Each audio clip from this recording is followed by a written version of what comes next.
Po kështu, njerëzit duhet të dinë se keqësimi i dukshëm i rezultateve të eksportit gjatë këtij viti, mbi 40% deficit, lidhet jo vetëm me ndikimet e thatësirës, por dhe me çorganizimin e tregjeve të kliringut nga ngjarjet e Evropës lindore, për përballimin e cilit mund të ishim përgatitur diçka më parë, sepse presionet kishin filluar. Sot pra ka marrë rëndësi të veçantë informimi i gjerë e konkret i popullit për vështirësitë që kalojmë, për luftën e përpjekjet që bëjmë për kapërcimin e tyre,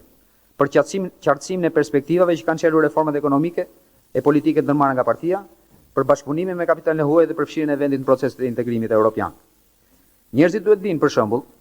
se struktura e ngritur ekonomike, mbështetur dhe në koston relativisht të lirë të fuqisë sonë punëtore,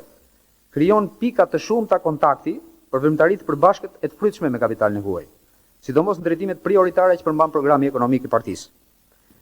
Kështu, kam bindjen se do të forcohet më tej besimi dhe angazhimi i tyre për realizimin e objektivave të këtij programi, për zhvillim dinamik të ekonomisë në legjislaturën e ardhshme, për zgjidhje thelbësore të problemeve të ushqimit e të strehimit të popullit, për përtëritje e modernizime të ndjeshme teknologjike, për ruajtjen dhe forcimin e garancive kushtetuese e sociale, për punë, mirëqenie, kulturë drejt standardeve të qytetërimit sot.